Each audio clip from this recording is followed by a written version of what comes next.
This is a story about a world obsessed with stuff. It's a story about a system in crisis.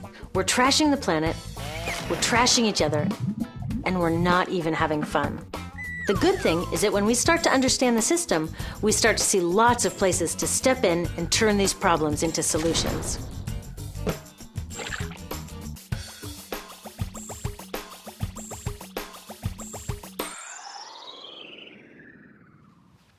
One of the problems with trying to use less stuff is that sometimes we feel like we really need it. What if you live in a city like, say, Cleveland, and you want a glass of water? Are you going to take your chances and get it from the city tap? Or should you reach for a bottle of water that comes from the pristine rainforest of Fiji?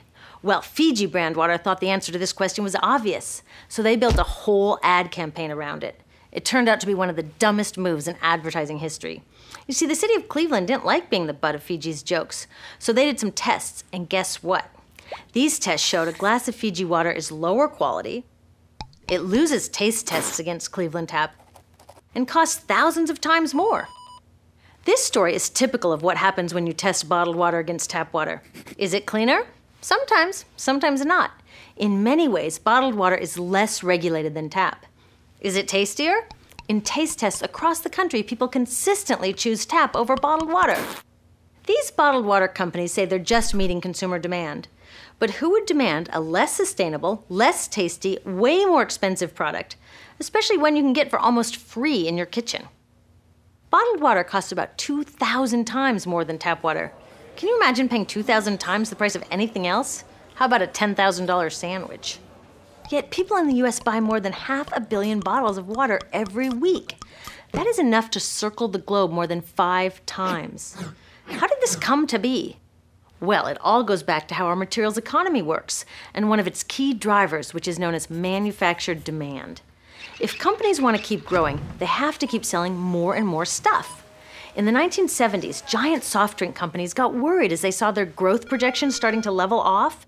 There's only so much soda a person can drink. Plus, it wouldn't be long before people began realizing that soda is not that healthy and turned back to, gasp, drinking tap water. Well, the companies found their next big idea in a silly designer product that most people laughed off as a passing yuppie fad. Water is free, people said back then. What will they sell us next? Air? So how do you get people to buy this fringe product? Simple. You manufacture demand. How do you do that? Well, imagine you're in charge of a bottled water company. Since people aren't lining up to trade their hard-earned money for your unnecessary product, you make them feel scared and insecure if they don't have it. And that's exactly what the bottled water industry did. One of their first marketing tactics was to scare people about tap water with ads like Fiji's Cleveland campaign.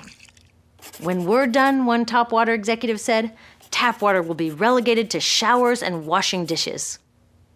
Next, you hide the reality of your product behind images of pure fantasy. Have you ever noticed how bottled water tries to seduce us with pictures of mountain streams and pristine nature? But guess where 1/3 of all bottled water in the US actually comes from? The tap. Pepsi's Aquafina and Coke's Dasani are 2 of the many brands that are really filtered tap water. But the pristine nature lie goes much deeper. In a recent full-page ad, Nestle said, bottled water is the most environmentally responsible consumer product in the world. What? They are trashing the environment all along the product's life cycle. Exactly how is that environmentally responsible? The problems start here with extraction and production, where oil is used to make water bottles. Each year, making the plastic water bottles used in the US takes enough oil and energy to fuel 1 million cars. All that energy spent to make the bottle, even more to ship it around the planet, and then we drink it in about 2 minutes? That brings us to the big problem at the other end of the life cycle, disposal. What happens to all these bottles when we're done? 80% end up in landfills, where they will sit for thousands of years, or in incinerators, where they are burned, releasing toxic pollution. The rest gets collected for recycling. I was curious about where the plastic bottles that I put in the recycling bins go. I found out that shiploads were being sent to India, so I went there. I will never forget riding over a hill outside Madras, where I came face to face with a mountain of plastic bottles from California. Now, real recycling would turn these bottles back into bottles. But that wasn't what was happening here. Instead, these bottles were slated to be downcycled, which means turning them into lower quality products that would just be chucked later. The parts that couldn't be downcycled were thrown away there, shipped all the way to India just to be dumped in someone else's backyard. If bottled water companies want to use mountains on their labels, it would be more accurate to show one of these mountains of plastic waste. Scaring us, seducing us, and misleading us. These strategies are all core parts of manufacturing demand. Once they've manufactured all this demand, creating a new multi-billion-dollar market, they defend it by beating out the competition. But in this case, the competition is our basic human right to clean, safe drinking water. Pepsi's vice chairman publicly said, "The biggest enemy is tap water." They want us to think it's dirty and bottled water is the best alternative. In many places, public water is polluted, thanks to polluting industries like the plastic bottle industry. And these bottled water guys are all too happy to offer their expensive solutions, which keep us hooked on their products. It is time we took back the tap. That starts with making a personal commitment to not buy or drink bottled water unless the water in your community is truly unhealthy. Yes, it takes a bit of foresight to grab a reusable bottle on the way out, but I think we can handle it. Then take the next step. Join a campaign that's working for real solutions, like demanding investment in clean tap water for all. In the US, tap water is underfunded by $24 billion, partly because people believe drinking water only comes from a bottle. Around the world, 1 billion people don't have access to clean water right now. Yet cities all over are spending millions of dollars to deal with all the plastic bottles we throw out. What if that money was spent improving our water systems, or better yet, preventing pollution to begin with? There are many more things we can do to solve this problem. Lobby your city officials to bring back drinking fountains.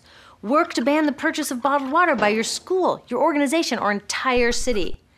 This is a huge opportunity for millions of people to wake up and protect our wallets, our health, and the planet. The good news is it's already started. Bottled water sales have begun to drop while business is booming for safe, refillable water bottles. Yay! Restaurants are proudly serving tap, and people are choosing to pocket the hundreds or thousands of dollars they would otherwise be wasting on bottled water. Carrying bottled water is on its way to being as cool as smoking while pregnant. We know better now. The bottled water industry is getting worried because the jig is up. We are not buying into their manufactured demand anymore. We will choose our own demands, thank you very much, and we're demanding clean, safe water for all.